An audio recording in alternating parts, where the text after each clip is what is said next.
ఈ నకిలీ మద్యం ఎన్ని షాపుల్లో అమ్మారు, ఎక్కడ అమ్మారు, కనీసం రాష్ట్రంలో బ్రాందీ షాపుల్లో ఎక్కడెక్కడ ఈ మద్యం ద్వారా సరఫరా జరిగింది, నకిలీ మద్యం సరఫరా అయింది, బెల్ట్ షాపులకు ఎట్లా వెళ్ళింది, ఆ బెల్ట్ షాపుల ద్వారా ప్రతి ఇంటికి కూడా డోర్ డెలివరీ ఎట్లా జరిగింది అనే దాని మీద అసలు ఎంక్వైరీ జరిగిందా? అక్కడ మీరు దాడులు చేశారా? అసలు ఇవేమీ పట్టనట్టు ఎప్పుడో సుమారుగా 16 రోజులు అవుతా ఉంది. రాష్ట్రంలో డిపార్ట్మెంట్లన్నీ కూడా పక్కన పెట్టేసి దీన్ని తీసుకెళ్ళి బురదల్లే క్రమంలో డైవర్షన్ పాలిటిక్స్తో చంద్రబాబు నాయుడు ప్రభుత్వం చేస్తున్న దుర్మార్గాలని రాష్ట్ర ప్రజలు గమనించట్లేదని చెప్పి అడుగుతా ఉన్నా.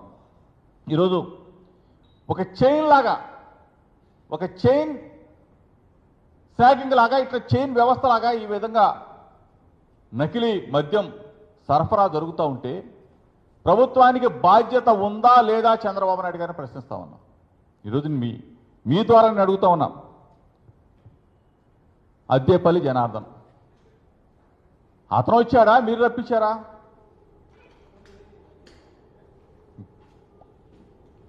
మీరు వెళ్ళి ఏమైనా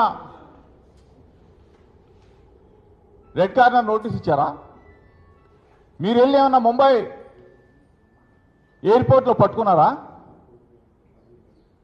దుర్మార్గంగా అతను గన్నవరం ఎయిర్పోర్ట్లో దిగితే మీరు రెడ్ కార్పెట్ వేసి స్వాగతం చెప్పి అతన్ని రాసమర్యాదలతో తీసుకెళ్ళి విచారణ జరిపి కోర్టులో హాజరుపరిచి రిమాండ్ రిపోర్ట్ సబ్మిట్ చేశారు.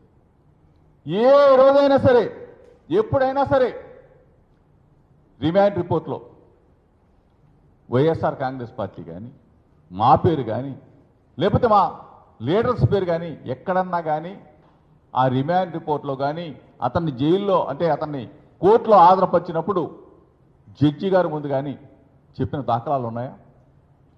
ఇవన్నీ కూడా ప్రీ ప్లాన్డ్గా పరస్పర సహకారంతో మీరు వాళ్ళు చేసుకున్నారే.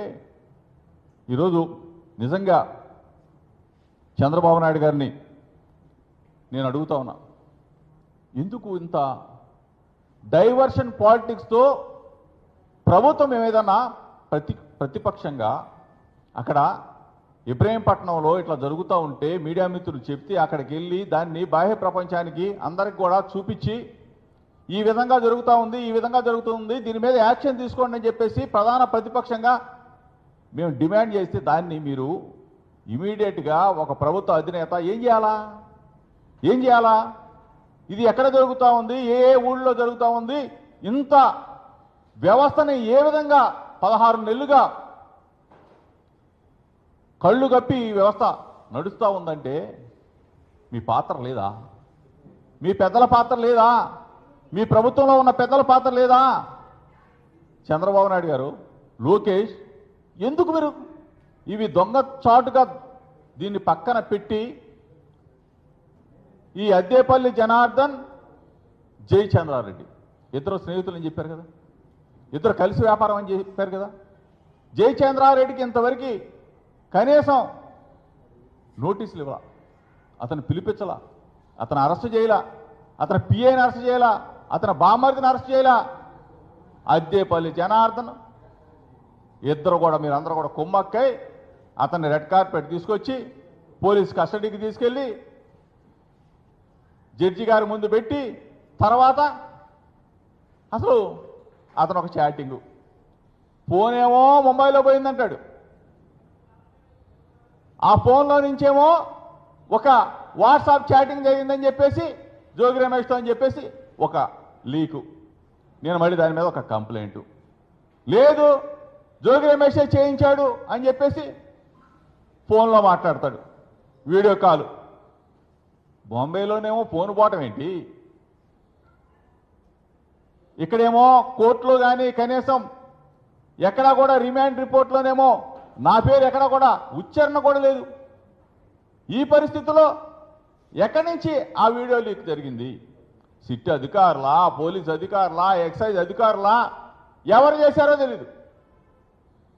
ఈ వీడియో లేదు వాట్సాప్ చాట్ ఎవరు చేశారో తెలీదు. దీన్ని విస్తుపోయే నిజాలు బయటకు వస్తాయని చెప్పేసేమో చంద్రబాబు నాయుడు చెప్పడం, దీని వెనక పెద్దల పాత్ర ఉందని చెప్పేసి లేకపోతే ఇంకోటి అని చెప్పేసి ఆ మంత్రి చెప్పటం. విస్తుపోయే నిజాలంటే ఏంటి? ధైర్యంగా దమ్ముగా నా మీద పడ్డ మచ్చని మరికిని బురద వేసిన చంద్రబాబు నాయుడికి అందరి సమక్షంలో, మీడియా మిత్రుల సమక్షంలో, రాష్ట్ర ప్రజల సమక్షంలో నేను ఎక్కడికైనా ఏ విచారణకైనా ఎక్కడికైనా రావడానికి సిద్ధంగా ఉన్నానని చెప్తే ఇంతవరకు కూడా దాని మీద స్పందన లేదు. ఏదో రూపేణ ఆ కస్టడీలో అతను తీసుకోవాలా, జోగి రమేష్ పేరు చెప్పించాలా, నెలలో 2 నెలలో 3 నెలలో 4 నెలలో జైలుకు పంపిస్తే మేము రాక్షస ఆనందం పొందాలా.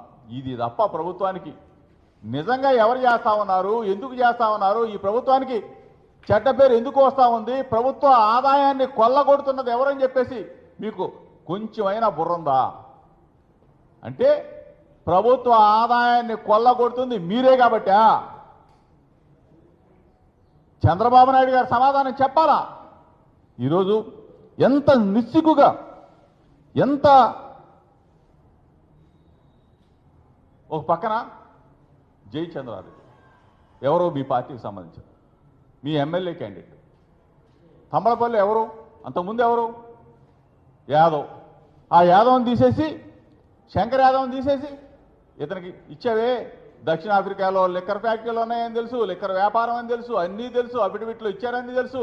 అంటే ఒక బలహీన వర్గాల్లోనే శంకర్ యాదవ్ని పీకేసి జయచంద్రారెడ్డి జై, డబ్బులు ఇస్తే చాలు, సూట్ కేసులు ఇస్తే చాలు, జై కొడితే చాలు, టికెట్లు మార్చేస్తాం. ఇంత దుర్మార్గంగా మీరు వ్యవహరిస్తూ ఈ రోజున ఐవీఆర్ఎస్ కాల్స్ ఏ స్థాయికి మీ ప్రభుత్వం దిగజారిపోయింది. ఎవరైనా ఏదైనా మంచి పని చేస్తే ఐవీఆర్ఎస్ కాల్ చేస్తారు, ఏదన్నా ఒక మెరుగైన ఫలితాలు ఇస్తే ఐవీఆర్ఎస్ కాల్ చేస్తారు. లేదు 17 మెడికల్ కళాశాలలు జగన్మోహన్ రెడ్డి గారు స్థాపించారు, వాటిని ముందుకు తీసుకెళ్తున్నాం అని చెప్పి ఒక ఐవీఆర్ఎస్ కాల్ చేసి ముందుకు తీసుకెళ్తారు. లేదు జగన్మోహన్ రెడ్డి గారి నాయకత్వంలో 4 బ్రహ్మాండంగా పోర్టులు శరవేగంగా అభివృద్ధి జరిగినాయి, దాన్ని మేము ముందుకు తీసుకెళ్తున్నాం అని చెప్పేసి ఐవీఆర్ఎస్ కాల్ చేసి మా గొప్పదానని చెప్పుకుంటారు. దుర్మార్గంగా నకిలీ మద్యంలో, నకిలీ వ్యవస్థలో ఫేక్గాళ్ళగా తయారైపోయిన మీరు ఐవీఆర్ఎస్ కాల్స్ పేరుతో ప్రజలకి దొంగ ఫోన్లా దమ్ముంటే మేము చేశామని చెప్పండి, మా ప్రభుత్వం చేశామని చెప్పండి, చంద్రబాబు నాయుడు నేను చేశానని చెప్పు, లోకేష్ నేను చేశానని చెప్పు. ఐవీఆర్ఎస్ కాల్స్ దిక్కు మొక్కలు లేకుండా, ఎక్కడో పేరు ఊరు లేకుండా, ఎక్కడి నుంచో నకిలీ మద్యం కేసు, జోగి రమేష్ వీడియోలో ఎవడో బయట పెట్టేది, ఏ అధికారి బయట పెడతాడని చెప్తా ఉన్నా. ఇంత దుర్మార్గంగా, ఇంత దొంగతనంగా మీరు వ్యవస్థలను వాడుకుంటూ, చట్టాన్ని వాడుకుంటూ, సిట్ అంటూ, స్టాండ్ అంటూ కుట్రలు చేస్తున్న మీ వ్యవస్థ, మీ దుర్మార్గమైన పరిపాలనని ప్రజలు అసహించుకుంటున్నారు చంద్రబాబు నాయుడు అని చెప్పి చెప్తా ఉన్నా. ఈరోజు నకిలీ మద్యం హైదరాబాద్లో సోమాజిగూడ నుంచి కూడా నేను మాట్లాడుతా ఉన్నా. సోమాజిగూడ నుంచి నేను ధైర్యంగా, దమ్ముగా రాష్ట్ర ప్రజలకి విజ్ఞప్తి చేస్తా ఉన్నా, రాష్ట్ర ప్రభుత్వాన్ని హెచ్చరిస్తా ఉన్నా, చంద్రబాబు నాయుడిని హెచ్చరిస్తా ఉన్నా, లోకేష్ని హెచ్చరిస్తా ఉన్నా. నేను చెప్పా, లై డిటెక్టర్ టెస్ట్కి జోగి రమేష్ సిద్ధంగా ఉన్నాడు అని చెప్పా. దానికి ఇంతవరకు సమాధానం లేదు. ఎక్కడికైనా వస్తా, నా కుటుంబ సమేతంగా వస్తాను, తిరుమలైనా వస్తా, బెజవాడ కనకదుర్గమ్మ దగ్గరికైనా వస్తా, లేదు కాదు కూడదంటే చంద్రబాబు నాయుడు ఇంటికైనా వస్తా అని చెప్పా. భగవద్గీత మీద ప్రమాణం చేయమని చెప్పా. లేదు, ఇన్ని రోజులుగా నా మీద ఒక బురద తల్లి ఆ క్రీడను చూస్తూ రాక్షసానందం పొందుతున్న ముఖ్యమంత్రి చంద్రబాబు నాయుడికి, లోకేష్కి అసలు వ్యవస్థలను నాశనం చేస్తున్నారు. మీరు మీకు ఇచ్చిన మ్యాండేట్ని నాశనం చేస్తా ఉన్నారు. ప్రజలు మీకు మంచి మ్యాండేట్ ఇస్తే ఆ మ్యాండేట్ నాశనం చేస్తా ఉన్నారు. ఇటువంటి దిగజారిపోయిన ఈ ప్రభుత్వాన్ని ప్రశ్నిస్తా ఉన్నా, నా ప్రశ్నలకు జవాబు చెప్పమని చంద్రబాబుని అడుగుతున్నా, లోకేష్ను కూడా అడుగుతా ఉన్నా.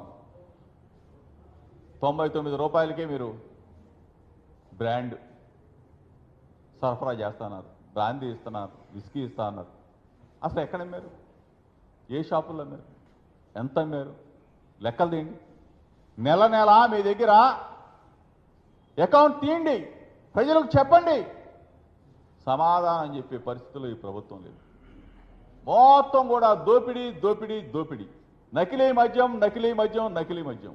నారావారి సారా ఏరులై పారుతూ ఉంటే ప్రజలు వీళ్ళు దొంగ డిస్టరీల్లో, దొంగ ఫ్యాక్టరీల్లో, కుటీర పరిశ్రమలాగా సారా తయారు చేసి నారావారి సారాని బ్రాందీ షాపులకు పంపిస్తూ, బ్రాందీ షాపులలో బెల్ట్ షాపులకు ఇస్తూ, బెల్ట్ షాపులో డోర్ డెలివరీ చేస్తూ ప్రతి ఇంటికి కూడా పంపుతున్నారంటే ఒక్కసారి చంద్రబాబు నాయుడు అడుగుతా ఉన్నా.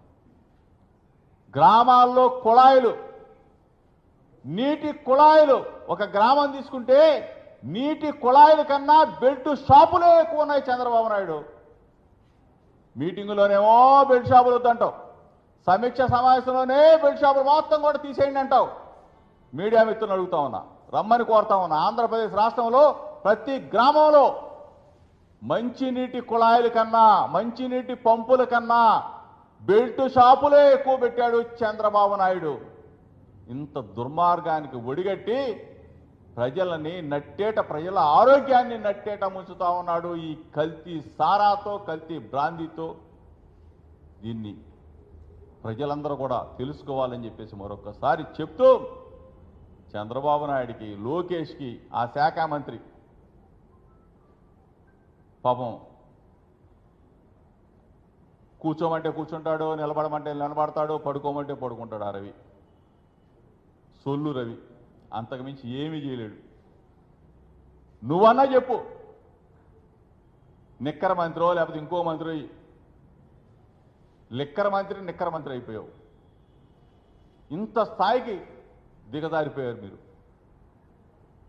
దోచుకుంటాం. ఎన్ని షాపుల్లో దాని మీద ఎంక్వైరీ జరిగిందా? ఈ నకిలీ మద్యం ఎన్ని షాపుల్లో అమ్మారు, ఎక్కడ అమ్మారు? కనీసం రాష్ట్రంలో బ్రాందీ షాపుల్లో ఎక్కడెక్కడ ఈ మద్యం ద్వారా సరఫరా జరిగింది, నకిలీ మద్యం సరఫరా అయింది, బెల్ట్ షాపులకు ఎట్లా వెళ్ళింది, ఆ బెల్ట్ షాపుల ద్వారా ప్రతి ఇంటికి కూడా డోర్ డెలివరీ ఎట్లా జరిగింది అనే దాని మీద అసలు ఎంక్వైరీ జరిగిందా? అక్కడ మీరు దాడులు చేశారా? అసలు ఇవేమీ పట్టనట్టు ఎప్పుడో సుమారుగా 16 రోజులు అవుతా ఉంది